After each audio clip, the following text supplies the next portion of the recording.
your stress hormones. Who wouldn't want that?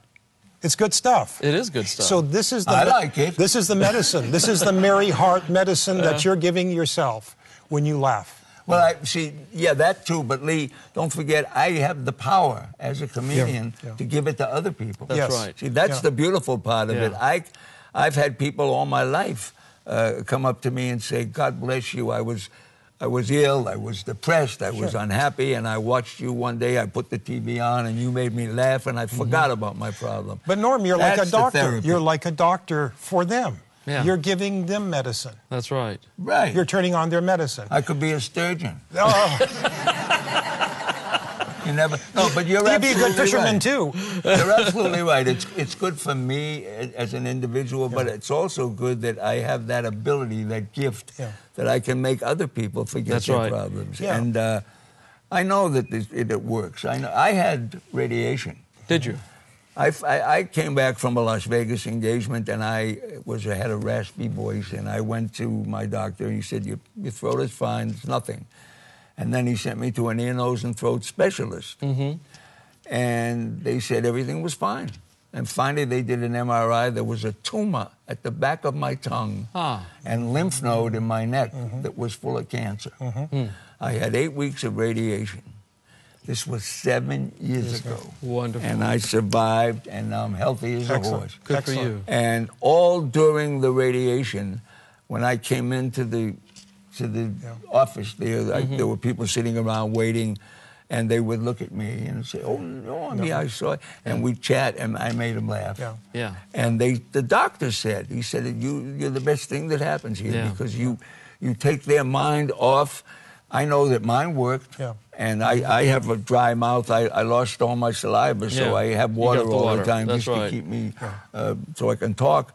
But it's just something that I think I beat it because I could laugh at it. I'd say, "Wow, a comedian with no voice." I mean, you know.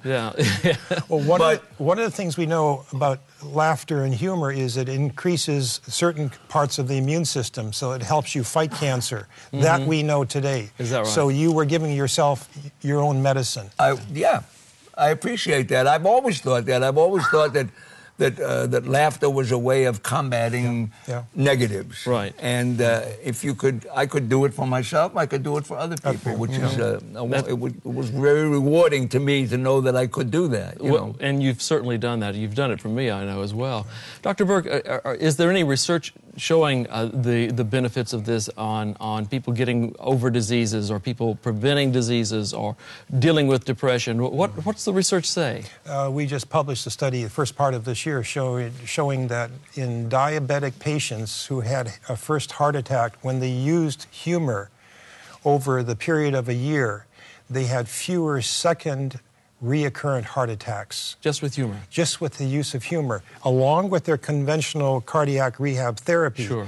So in the group that used humor, the amount of second heart attacks was 8% versus regular cardiac rehab therapy was 42%. Wow. So laughter, we know, not only does it just make you feel good, but it's going to relieve depression. It's therapy. It's therapy. It helps you with your healing. It helps prevent future heart attacks, and on and on and on it goes. That's great.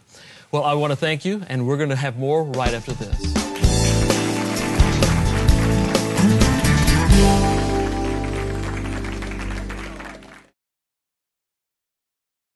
Some time ago, a new family joined the church I pastor, and recently they confessed to me that when they first met me, they were certain I could not be a very spiritual man since I laughed too often. After spending a few years in our church, they now say that they see spirituality differently.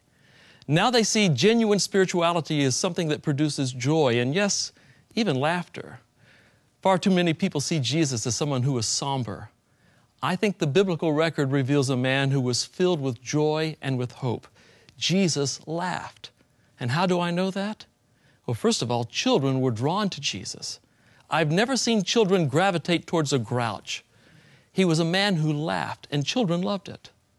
One of the chief criticisms about Jesus was that he enjoyed a good party and tended to hang out with the wrong people. They accused him of drinking too much wine, as though being drunk was the only way a person could be that joyful.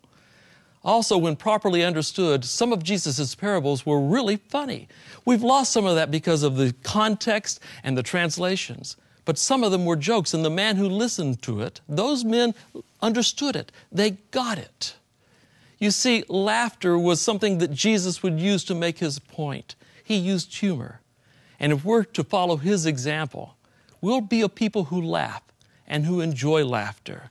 Because you see, laughing can actually be a very, very spiritual activity. I'd like to thank my guests today. You guys were terrific. Norm Crosby, thank you so much. Dr. Berk, thank you so much. Pleasure. I enjoyed having you here, and we've learned a lot. Please come back time and time again. We'd love to see you every week on Lifestyle Magazine. Join us at our website, lifestyle.org, and there you'll have more information. And again, we will see you here again soon. God bless you. You take care of yourself until then. We'll see you soon. Thank you. Would you like to have joy in your life every day? Then call for the free booklet, Joy, The Secret of Being Content. Call 888-940-0062 or write to Lifestyle Magazine, Box 1000, Thousand Oaks, California, 91359.